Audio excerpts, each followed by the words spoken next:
Shalom. Bwana Yesu asifiwe. Nawakaribisha tena hapa Cornerstone Ministry. Kwa majina naitwa Prophetess Edith Bernard. Naongoza huduma ya Cornerstone Ministry ambayo imewekwa maalum na Mungu kwa ajili ya kuokoa, kurejesha na uponyaji kwa watu wote bila kujali dhehebu lako, bali umjue Mungu afanyike kuwa halisi kwako. Ninawakaribisha tena siku nyingine yetu nzuri, kama nilivyowaahidi kwamba tutakuwa na vipindi vingine. Itakuwa Alhamisi ya Suluhisho. Alhamisi ya Suluhisho tutakuwa tunajifunza mambo mengi kuhusu neno la Mungu. Sasa leta kwanza tukakabidhishe vyombo vyetu tunavyokwenda kusikilizia hapa. Baba, katika jina la Yesu, ninasema asante tena kwa kipindi kingine na nyakati nyingine. Roho Mtakatifu, ninakukaribisha mahali hapa. Ninakukaribisha kwenye kila chombo. Tunatakasa vyombo vyote tunavyokwenda kusikilizia. Simu zetu, tablet zetu, TV zetu, chochote tunachokwenda kukisikilizia, kwa sababu pia navyo ni madhabahu. Tunakitakasa katika ulimwengu wa roho na ulimwengu wa damu na nyama. Baba, tunatakasa akili zetu, tunatakasa fahamu zetu. Baba, tunatakasa na nafsi zetu, maana na mioyo yetu pia. Maana mioyo yetu ulisema kwamba tutaandika maneno katika mioyo yetu. Tunasema asante kwa kutupa ufahamu na kuweza kuelewa kile kinachokwenda kufundishwa. Baba, katika jina la Yesu tunaita malaika wote wanaotakiwa, wanaolisimamia neno, wakae pamoja nasi. Katika jina la Yesu Kristo, Baba, ukatumie kinywa cha mtumwa wako na Roho Mtakatifu ukakiongoze kinywa changu, na neno linapokwenda kusikika katika masikio yao, likawe likaponye, likafungue na likaelimishe. Kwa mamlaka jina la Yesu, Baba, ninasema asante kwa kipindi hichi tena kingine, na amina. Kama ninavyosema, tunawakaribisha leo tena katika kipindi chetu kingine ambacho nimesema kuanzia Alhamisi ya leo ni kinaitwa Alhamisi ya Suluhisho. Alhamisi ya Suluhisho ni kwamba kutaka kujua suluhisho lako katika maisha yako, kwenye lile jambo linalokusumbua. Katika kila siku, nasema katika kila maisha yetu ya kila siku, kuna mtu anatamani kupata suluhisho la jambo. Kwa mfano, linaweza likawa jambo linalokusumbua labda kiuchumi, familia, afya, marafiki. Hujui jinsi gani ya kuweza kulipatia hilo suluhisho, hilo jambo, mahusiano. Sasa katika kipindi hichi chetu nitakuwa nafundisha sana vitu vinavyotuhusu, ambavyo vinaongoza kila siku katika changamoto zinazotupitia sisi katika maisha yetu ya kila siku.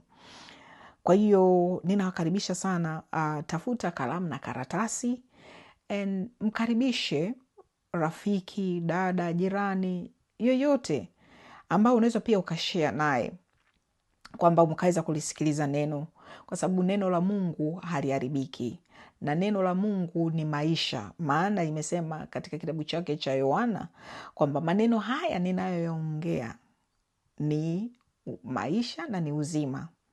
Kwa hiyo leo tutakwenda kujifunza somo letu lingine jipya, ambalo ni somo jipya la mwaka. Sasa ninawakaribisha sana hapa Cornerstone Ministry. Bila kuchukua muda, ningependa kusema kichwa cha jina la somo letu la leo. Somo letu la leo linaitwa Mjue Mungu Anayeponya. Mjue Mungu Anayeponya. Kwa nini nimeanza leo na somo hili kwa mjue Mungu anayeponya? Kwa sababu mwaka umeanza na kuna wengine waliweza kuvuka na maumivu. Kuponywa ugonjwa sio lazima uwe ugonjwa ule ambao uko mwilini. Ugonjwa ukawa ni yale matatizo ambayo umevuka nayo toka mwaka jana na hujui jinsi gani ya kufanya. Umevuka nayo mwaka huu, unaona ni wiki zile za mwanzo, huelewi. Mbona hili jambo lilifanyika kama mwaka jana na bado ninaendelea nao? Lilifanyika mwaka 2025 lakini bado ninaendelea nalo 2026. Sijui nimefanya ni kisehemu gani nilipokosea. Kwa sababu sisi wanadamu wengi tunapenda sana kujiuliza hilo, wapi nimekosea mpaka hili jambo lisilotaka kuniachia. Lakini katika kila jambo sio kwamba ulikosea sehemu. Hapana, haukukosea sehemu yoyote. Hila siwezi kusema kwamba hukuomba. Hapana, uliomba. Sikusema kwamba labda ukutoa sadaka, hapana, ulitoa. Siwezi kusema kwamba labda hukumjua Mungu vizuri, hapana. Lakini saa nyingine adui anaweza kukufunika akili yako ili aweze kufanya nini? Ili aweze kukusumbua nalo, ili aweze kukuweka uwe ni mtu wa kinyongo, useme, yani ukajifanyia kinyongo we mwenyewe, yani guilty kwa Kiswahili, yani kwa Kizungu ni guilty, lakini kwamba kinyongo we mwenyewe ukajiwekea, ukaanza kujisemea labda mimi labda nilikuwa sijafanya hivi, labda sikumfurahisha Mungu.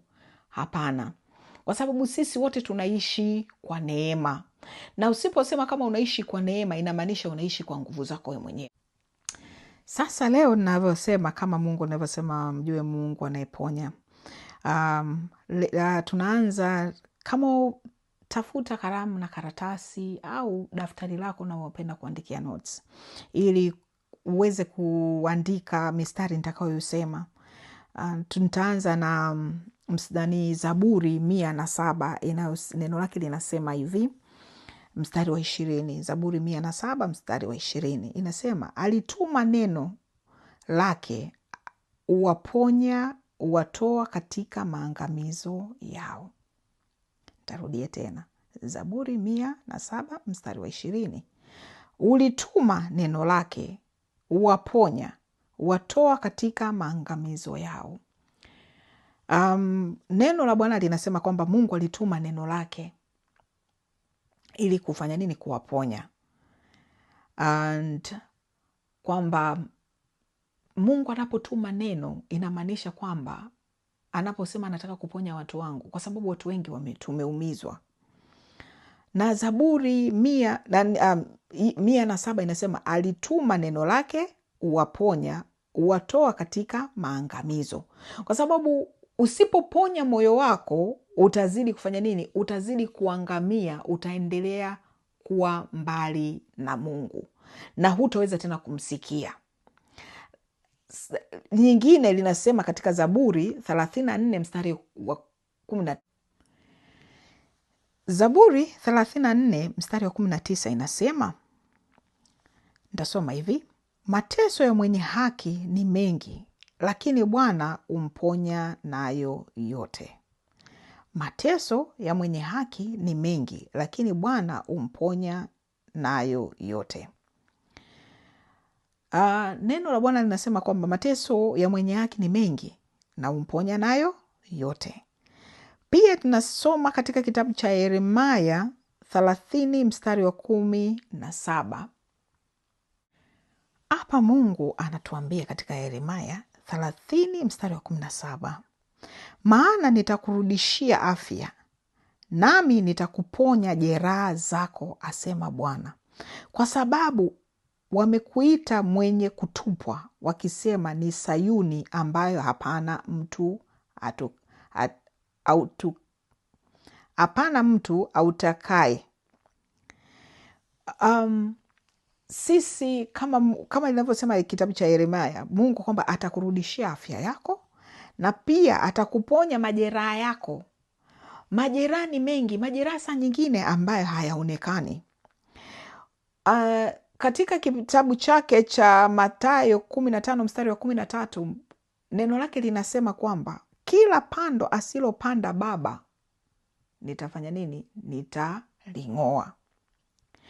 Unakuta watu wengi tumefungua milango kwa sababu ya huzuni, kwa sababu ya disappointment, kwa sababu ya mambo mengi. Kuna magonjwa ambayo yanakuja kutokana labda na disappointment. Huzuni inakupata, na huzuni ikikupata inaleta jeraha, na jeraha kubwa zaidi ni la moyo, na likileta jeraha la moyo, saa nyingine kupokea vitu inakuwa ni ngumu. Kwa nini Mathayo 15 mstari wa 13 inasema kila pando ambalo Baba hakulipanda ataling'oa? Kwa sababu kumbuka, wewe mwanadamu, wewe ni mavumbi, na kama mavumbi Mungu alikutengeneza. Inasema katika kitabu cha Mwanzo, kuanzia Mwanzo wa 1 mstari wa 26 mpaka 27, ile inayosema kwamba Mungu aliumba akasema, leta tumfanye mwanadamu kwa mfano wetu, na alikakutengeneza. Inasema katika Mwanzo tena 2:7 anasema kwamba alitutengeneza kwa mavumbi, na akasema na mavumbini tutafanya nini? Tutarudi. Kwa hiyo kama sisi tulitengenezwa kwa udongo, adui, ndo maana anasema katika kitabu cha Mathayo 15:13 anasema adui akaja akapanda machungu, akapanda magonjwa, kwa sababu machungu saa nyingine huzaa magonjwa, na magonjwa yakishapandwa, kwa sababu wewe kumbuka, wewe ni udongo. Kwa mfano, wewe una bustani nyumbani kwako, unataka kupanda maua, sawa. Labda kwa sisi ambao unakaa huku zengine hauna sehemu ya bustani, lakini utapanda maua yako, utaweka ndani, kwa sababu unasema maua huleta uhai ndani ya nyumba. Kwa hiyo wewe kama ni udongo, inamaanisha wewe pia unaweza ukapandwa kitu, unaweza ukapandikizwa magonjwa. Kwa nini? Kwa sababu adui anaweza akahakikisha akafunga mlango fulani. Labda kwa mfano, una kazi, ile kazi kila ukikaa baada ya miezi 6 unapata kazi, lakini baada ya miezi 6 ile kazi unapoteza. Unakaa ujui suluhisho lako unalipataje. Ukipata unapata kazi nyingine, lakini kila ikifika miezi 6 lazima utapoteza hiyo kazi. Na ukipoteza ile kazi, unaanza sasa unajiuliza, mimi nimekosea wapi? Kwa nini kila nikipata kazi ninafanya nini? Ninapoteza. Lakini hujajua kwamba adui alikupandia katika ulimwengu usioonekana, ulimwengu wa roho. Alikupandia kwamba atahakikisha kwamba kila baada ya miezi 6 unakosa kazi. Kila baada ya miezi 6 utakuwa unakosa kazi. Matokeo yake anaiumiza nafsi yako. Akishaiumiza nafsi yako, pale ndo anapokukamata ili aweze kukuangusha na kukutoa katika uwepo wa Bwana. Hizo ndo njia za adui. Lakini neno lake Baba linasema kuwa katika kitabu cha Mathayo kwamba kila pando asilopanda Baba ataling'oa. Na akasema katika kitabu cha Zaburi kwamba uponya magonjwa yote. Kwa hiyo inamaanisha hata disappointment pia ni gonjwa. Kwa nini? Inakufanya wewe kuwa na huzuni, huna furaha, kwa sababu hiyo ndio njia ya adui kukufanya wewe ili utoke kwenye uwepo wa Bwana. Na ukitoka kwenye uwepo wa Bwana, matokeo yake utaanza kusema kuwa unaanza kuwaza. Ukianza kuwaza, ndio unajikuta kwamba adui kwamba ni njia yake alichotaka kukupandikishia. Alikuwa anataka kupandizia, kwa mfano, anaweza akakupandishia pressure au akakupandishia wanasema high blood pressure au low blood pressure. Kwa sababu gani? Inaweza ikawa inapanda au ikawa imeshuka. Huo ndio mchezo mkubwa wa adui. Na Mungu anapotaka kukuponya, inamaanisha anataka kuponya mpaka ile kazi labda uliopoteza. Anataka kukuponya katika yale mahusiano uliopoteza. Mahusiano yanaweza kaa ni mengi. Mahusiano na marafiki, mahusiano labda ya ndoa, mahusiano na wenzako wa kazini. Kwa sababu unaweza kuwa unafanya kazi lakini huna mahusiano mazuri, kwa sababu kuna mtu mmoja alileta neno ambalo likaja likakuumiza. Ukawaona watu wote ni wabaya, lakini kumbe sio watu wabaya. Ni nini? Adui alikuwa anataka kukutoa ili usiwe na uelewano na watu. Lakini Mungu anasema kwamba leo mumjue yule Mungu anaweza kukuponya nafsi yako, anaweza kukuponya roho yako, anaweza kukuponya kila mapito yako uliopitia, na akakuponya na akakurejesha, kwa sababu ni Mungu wa marejesho. Na yeye peke yake anasema katika kitabu chake cha Yeremia 33:3, niite wakati nami nitakujibu na nitakuonyesha miujiza. Kwa hiyo katika wengi, mwingine atakwambia mimi siumwi, lakini unaumwa, moyo wako na nafsi yako haina furaha. Huo pia ni ugonjwa. Kuna mwingine anaumwa labda kwa sababu hana fedha. Kuna mwingine anaumwa kwa sababu gani? Moyo wake, kwa sababu kwa mtu wa nje hawezi kumuona, lakini nafsi yake ina huzuni. Anaumwa. Ugonjwa gani anaoumwa? kwa sababu ile mipango aliyoipanga haijatimia kama vile alivyotaka yeye itimie. Pia huo ni ugonjwa. Kwa nini? Adui anataka ukae kwenye hiyo sehemu ili aweze kukuendelea kukushikilia. Katika kila mwanadamu ana mipango. Hakuna mwanadamu asiyekuwa na mipango. Lakini kwa sababu mpango mmoja ulishindikana, adui akampiga hapo. Nimeona watu wengi katika nchi hii especially, nimegundua wanaume wengi wakipigwa ni ngumu sana kunyanyuka, sio kama wanawake. Kwa sababu mwanamke atakuwa anaweza kumwelezea rafiki yake, lakini wanaume wanaogopa sana kumwelezea mtu, anafikiria kwamba ni udhaifu, lakini huo sio udhaifu, kwa sababu wanasema confession, it is the what? It is the heal of your soul. Yani ukisema inakusaidia nafsi yako ili uweze kufunguka. Na unakuta sasa mtu mwingine baadaye, kwa sababu anaona aibu, anadai kwa mawazo yake kwamba mi nitakufa nalo tu, nitaendelea kufa nalo. Lakini sio, ujisaidii, unajitaumkia mwenyewe mauti, nitakufa nalo. Lakini Mungu leo anasema mjue Mungu ni anaponya.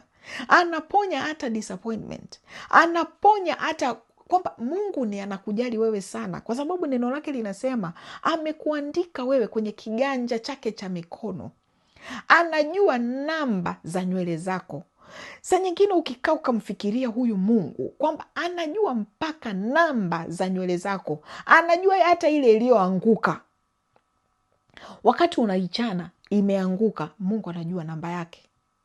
Anajua wewe unaendelea ni nini, anajua ni kitu gani kinachokusumbua. Wewe unaweza kusema mimi siumwi, lakini kumbe wewe unaumwa. Nafsi yako inauma, nafsi yako inamlilia yeye. Neno lake linasema katika kitabu cha Kutoka, alisema kwamba nitafanya kama vile walivyoomba.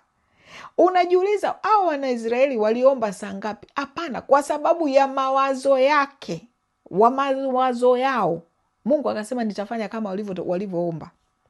Saa ingine wewe unaona kwamba huli, lakini nafsi yako inamlilia Mungu. Kwa hiyo inasema kwamba Mungu, mbona kama umenisahau? Mungu, mbona kama umeniacha? Lakini Mungu alisema kwamba sitokuweza kukuacha mpaka siku ya dahari.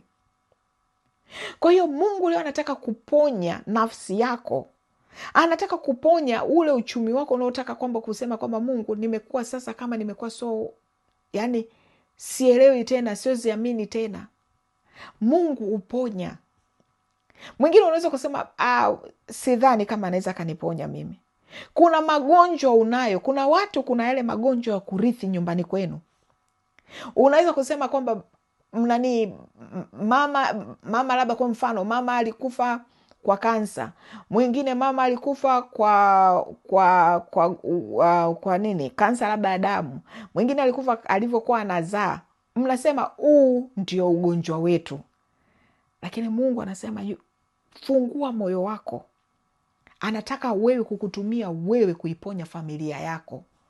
Wewe unaposema Mungu niko tayari na ninaamini, wewe ni Mungu uponyaye, kwa sababu neno lake linasema kwa kupigwa kwake sisi tumefanya nini? Tumepona. Na hilo neno limesimama katika Isaya 53 mstari wa 5. Soma neno lake katika Isaya 53 mstari wa 5. Anasema kwa kupigwa kwake, alipigwa mijeredi 29 ili wewe upone. Angalia Mungu anavyompenda mwanadamu. Kabla, yani alijua kabisa wanadamu watakuja kunikosea. Kwa hiyo leta mwanangu, kwamba akamtuma mtumishi wake nabii Isaya, andika kwamba hata mijeredi watakapokuwa naona kwenye msalaba, wajue katika kupigwa kwake wameponywa. Wameponywa kwa kila kitu. Familia zilizoharibika, ukoo zilizoharibika. Kuna wengine ukoo umesambaratika, yani ni sasa kama kikombe tupwa chini alafu kikavunjika, kwamba uwezi kukikusanya, yani kikombe cha udongo kiliweze kwamba tena uwezi kukikusanya kikaa tena kiweze kutumika. Familia nyingi zilimepigika namna hiyo, lakini Mungu anasema kwamba leo mimi ni Mungu yule aponyaye, sio magonjwa tu, naponya mpaka familia zinazoumwa.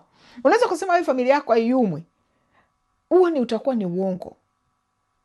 Familia zetu zinaumwa, lakini hujui wapi kwamba kweli hii familia yangu inaweza kukusanyika, ikakusanyika tena na ikawa tu watu wakawa wanaelewana.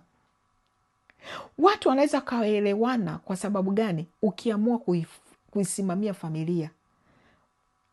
Mungu huyu leo anayetuita anasema kwa kupigwa kwake, sio tu kwa kupigwa yani kwa sababu unaumwa labda kichwa, unaumwa labda kansa, unaumwa labda ukimwi, unaumwa nini, unaumwa macho, unaumwa masikio. Kuna mwingine unaweza kusema kwamba huu ndio ugonjwa uliokuwepo katika nyumbani kwetu, lakini sio kweli. Ni yule adui aliyaona kwamba kuna mtu alifungua mlango, alipofungua mlango akauacha ule mlango wazi, na hayo magonjwa yakaanza kuingia. Magonjwa ya kila aina yakaanza kuingia. Leo niko hapa kusema kwamba mjue huyu Mungu anaponya. Nakumbuka, ngoja nitoe mfano wa kwangu mimi mwenyewe. Mimi nilizaliwa nikiwa naumwa pumu.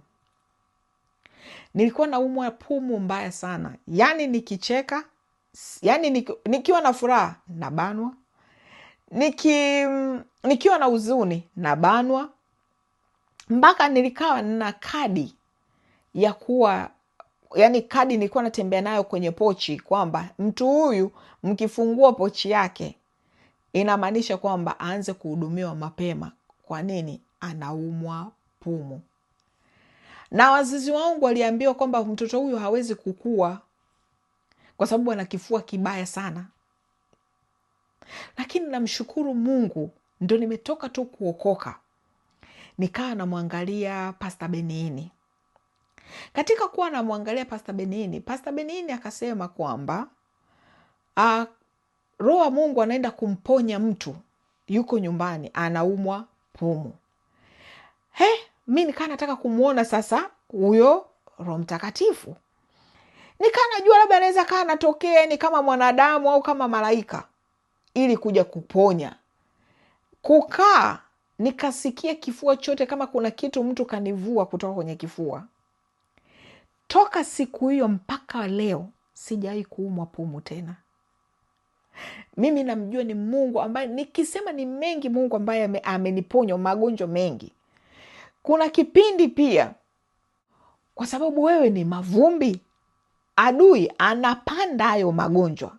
Atapanda kisukari, kwa sababu wewe ni udongo. Atapanda high blood pressure, atapanda ukimwi, atapanda kisukari, atapanda kansa, atapanda, yani name it. Magonjwa yoyote yanayotaka kuyapanda atayapanda kwenye mwili wako. Lakini ukisema kwamba huyu kwa kupiga kwake, ukienda kwa njia ya msalaba na ukilijua neno, wewe simamia neno, mwambie Mungu, na usiache kwamba wakikwambia rudi tena kuangalia vipimo vingine, usiache kusema mimi siende. Hapana, usipuuzie, kwa sababu Mungu pia kawaweka madaktari katika Biblia. Luke alikuwaga ni daktari, na pia Mark alikuwa ni daktari. Ukisoma hivyo vitabu cha Luke na Mark, vitu vyao vingi wanaelezea ni kuponyaji. Yesu aliponya, kwa kuwa wao walikuwaga ni madaktari. Kwa hiyo usije ukasema mimi siwezi kwenda hospitali. Hapana, usije ukachukulia hiyo, wala mtu asije akakwambia usiende hospitali. Huo ni uongo, kwa sababu Mungu wameweka madaktari. Na kama ameweka daktari, kwa hiyo inamaanisha Mungu sio mjinga, kwa sababu alimpa mtu akili ya kuwa daktari. Kwa sababu imani ya mtu mwingine, imani yangu sio imani yako. Usisimamie imani ya mchungaji, usisimamie imani ya nabii. Akikwambia sawa, lakini usiache kwenda hospitali. Angalia kwamba umefikia wapi, angalia kama unatakiwa kunywa dawa. Ukijiona una imani hiyo ya kusimama, utasimama. Lakini kama huna imani ya kujisimamia, usifanye kuacha kunywa vitu vya daktari. Kwa hiyo tena tunarudi kama ninavyosema, Mungu anataka kukuponya. Acha tu kwamba ni magonjwa kawaida, anataka kukuponya hata pale moyo wako ulipopondeka. Kwa sababu sisi tumepondwa sana. Watu kwamba unakwenda kanisani au unakutana na watumishi, badala ya kukusaidia anazidi kukugandamiza. Unakuwa uelewi. Leo Mungu anataka kukugusa moyo wako. Maana anasema kwamba katika neno lake, chemichemi yako, ndio maana anakuambia linda sana moyo wako. Hapo ndilipo chemichemi yako ya furaha. Na kama chemichemi yako ya furaha iko kwenye moyo, kama moyo wako umepondeka, utaipata vipi furaha? Inamaanisha kwamba Mungu, Yesu Kristo aliyeenda msalabani, maana alipigwa pale kwenye ubavu. Ili nini? Kuponya moyo wako. Leo Mungu anataka kukuponya moyo wako, anataka kuponya afya yako, anataka kuponya akili yako. Maana hapa nasema cornerstone kwa sababu hapa ni sehemu ile Mungu yeye ufungua, Mungu uokoa, hata akuokoe, akurejeshe na anakuponyaji. Kwa sababu anapokurejesha inamaanisha anakurejesha kwake. Anasema njooni nyinyi mlemao na mizigo, nami nitawapa kupumzika. Sasa akikuita njoo kwake ili aweze kukupumzisha, ili aweze kukuponya. Wewe uliyekata tamaa, unaona kama Mungu amekusahau. Mungu hajakusahau hata kidogo. Maana nimesema kwamba yule anayeumwa aende katika kitabu cha Yakobo 5:14 mpaka 15. Yule anayeumwa aende awaite watu wamuombee. Na yule uliyevunjika moyo, njoo kwake. Maana anasema katika kitabu cha Yohana 10:10, maana mwivi haji bali kuchinja, kuua, lakini yeye Yesu alikuja akaja kukupa uzima nao tele. Kwa hiyo njoo kwake. Leta Mungu akuponye. Akuponye huo moyo uliopondeka. Akuponye hiyo nafsi iliyoumizwa. Yeye Mungu sio Mungu mbaya. Yeye anakupenda. Hata kama mtu anaweza kukwambia, mtu katika kimoja namwambiaga shetani, namwambia yani shetani, hata ukiniamsha leo hivi yani Mungu ananipenda mpaka wewe unamuona, yani wewe unaona wivu. Mungu anampenda mwanadamu kuliko kitu chochote. Kuliko wewe unavyojifikiria kwamba Mungu hakupendi. Kwa hiyo anakuambia njoo kwake leo. Rudi kwake. Na ukijirejea kwake, yeye atakuponya moyo wako. Mungu, unajua, anasema mwenye haki ataanguka mara 7 na ataamka the righteous shall fall 7 times and 7 times will rise it up again. Kwa hiyo inamaanisha kwamba utaanguka mara 7. Kwa hiyo inamaanisha kwamba atakurudia tena. Mungu ni Mungu sio tu wa nafasi ya pili. Mungu ni Mungu wa mwanzo. Pale ulipoanguka, ndio maana anasema hatazikumbuka dhambi zako. Wewe rudi kwake. Mwambie Baba, hapa niliumizwa. Ukiona huna sehemu ya kuweza kumwongelea, tafuta kisehemu chako. Jiwekee kimkutano, mwambie Mungu ukweli, kwa sababu anajua mawazo yako kabla ya wewe hata kuzungumza. Umwambie Baba, hapa yani Mungu, hapa nimeumia. Zungumza, usiseme nimezungumza kindani ndani. Hapana, fungua mdomo wako, kinywa chako.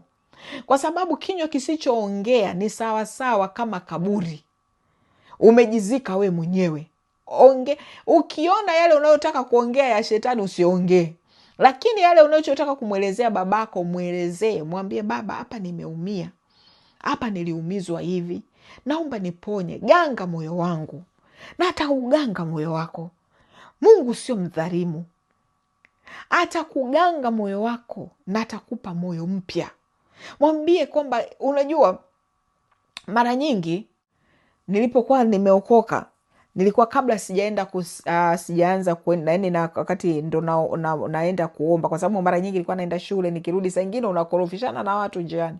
Kwa hiyo nikifika nyumbani, kabla ile ndio wakati nasali, namwambia Mungu, kabla shetani hajafunga njia zangu wala nini kuanza kunishtaki mshtaka, leo kuna mtu Mungu kaniudhi, nilifanya hivi, leo nawasamehe walioniudhi. Niliingia leo kwenye treni, kuna mtu kanifanya hivi, kuna mtu kanifanyia hivi darasani, kuna mtu kanifanyia vile.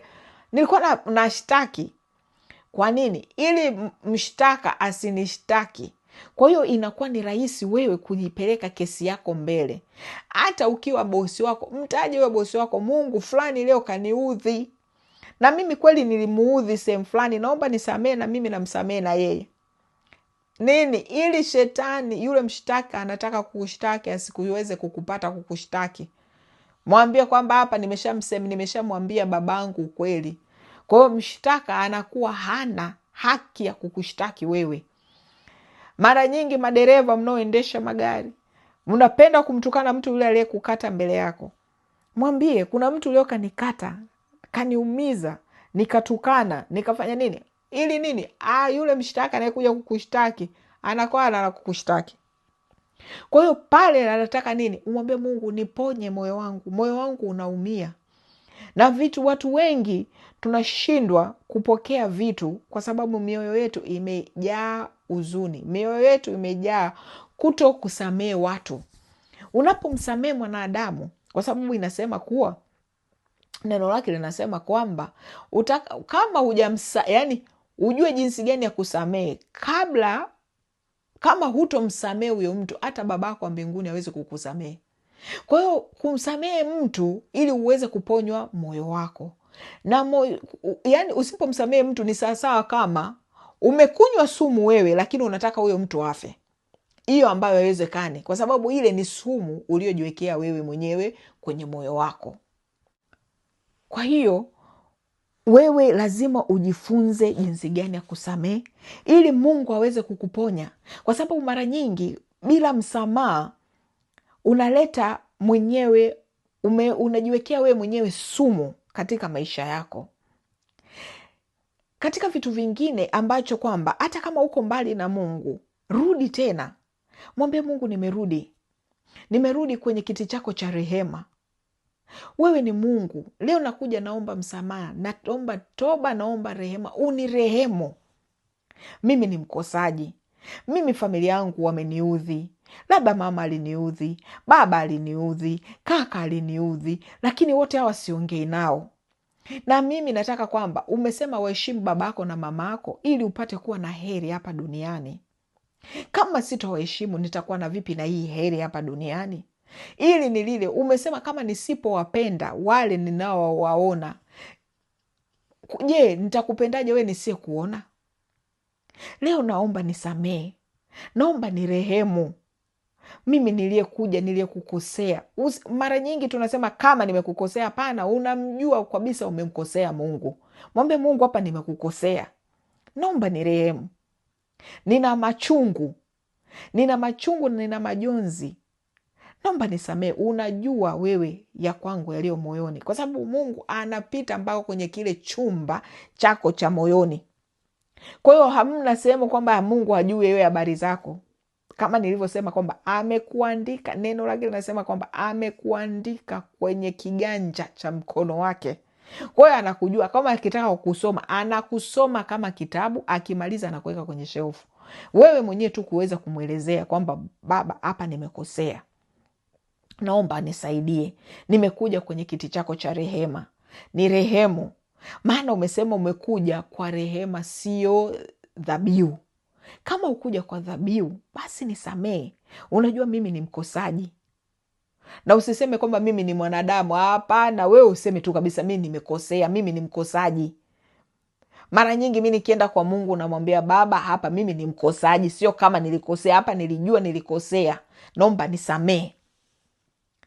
Na uweze kuniwekeza, kunipitisha kwenye ile njia yako iliyo sahihi. Lakini usiseme kwamba Mungu, hapa kama nilikosea. Hapana, unajijua umekosea kabisa, lakini unasema kama nimekosea. Unajijua umekosea. Mwambie Mungu, nimekosea, nisamehe. Naomba miguu yangu iwe inaongozwa na wewe, hatua zangu ziongozwe na wewe, kwa kutumia neno lako.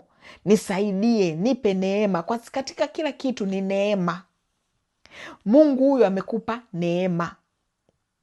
sio kwa nguvu zako, hapana. Ni neema yake tu inakuwezesha wewe kukaa na kuiweza kuimudu hiyo siku, na rehema zake ambaye yani anakurehemu tu.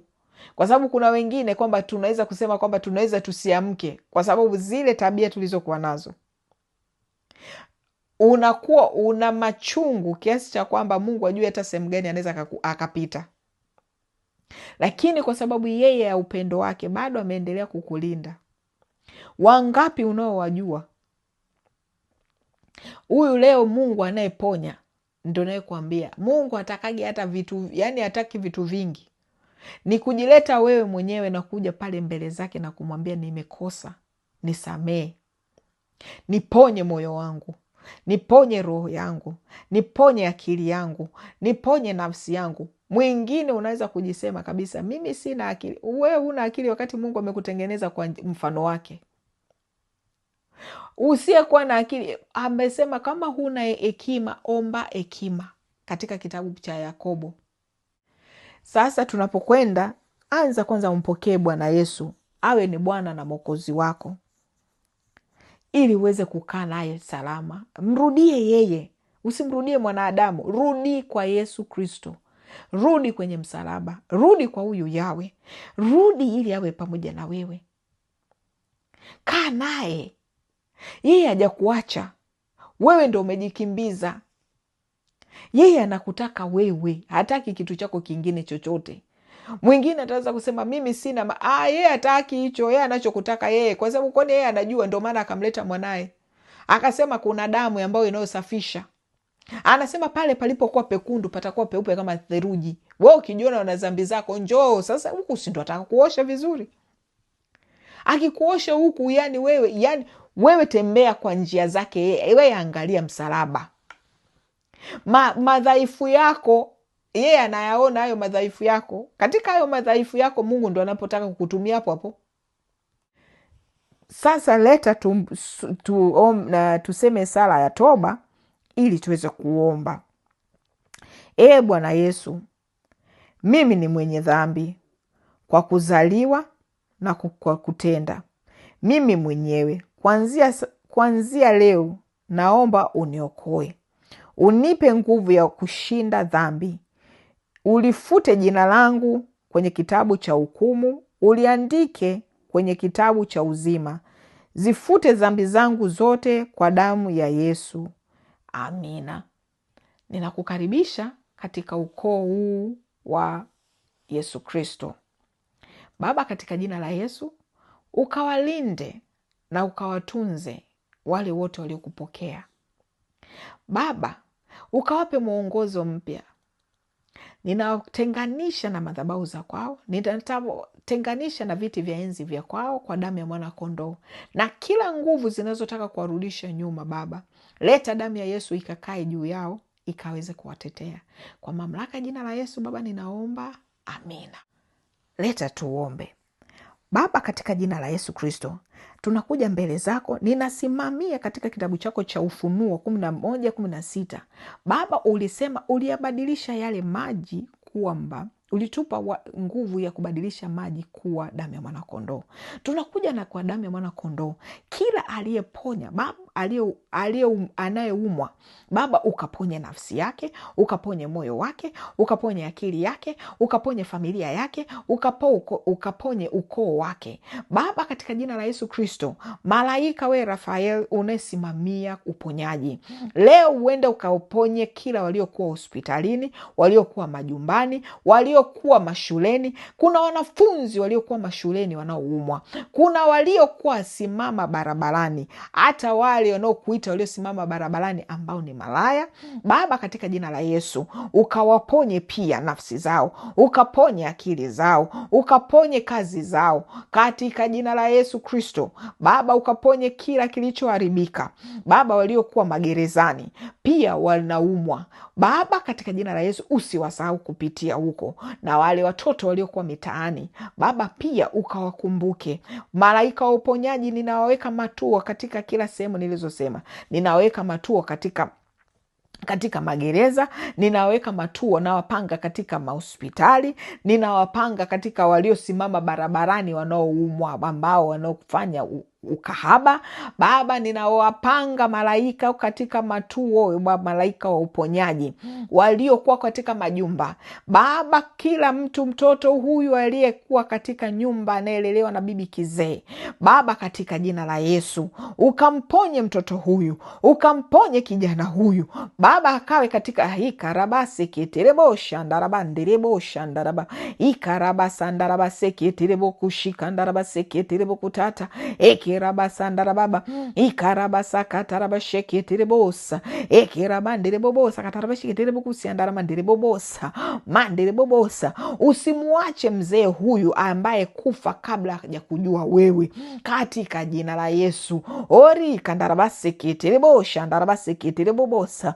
Usimwache kaka huyo, usimwache dada huyo, usimwache mama huyo, usimwache bibi huyo, katika jina la Yesu. Ikaramandere kushaka tarabase nderebo siandarababa manderebo kushika ndarabase keterebo bosa manderebo kushika tarabase keterebo kutoroshi ndarababa ekirabasa ndarababa ikarabase keterebo kushika ndarabase keterebo kusiandaramanderebo kushika ndarabase keterebo bosa manderebo bosa manderebo bosa manderebo kushika tarabase keterebo kusiandara mama makarabase keterebo kushika ndarabase keterebo kusiandara mama ekirabasa ndarababa ikarabase keterebo shika ndarabase keterebo kusi ienderebo bosa ienderebo bosa ienderebo bosa ienderebo bosa ienderebo bosa anderebo bosa katarabashe keterebo kusika ndarababa bareka seketerebo bosa anderebo bosa. Baba, tunakushukuru Baba, ninakushukuru kwa uponyaji wako. Malaika Rafaeli nawapanga katika kila matuo niliyowapanga. Ponya kila aliyekuwa kwamba mlemavu, ukampe uzima. Aliyekuwa anataka kuona, leta ukampe kuona, kwa jina la Yesu na kwa damu ya Yesu. Baba, tunafunga kila zile roho za malipizo na visasi.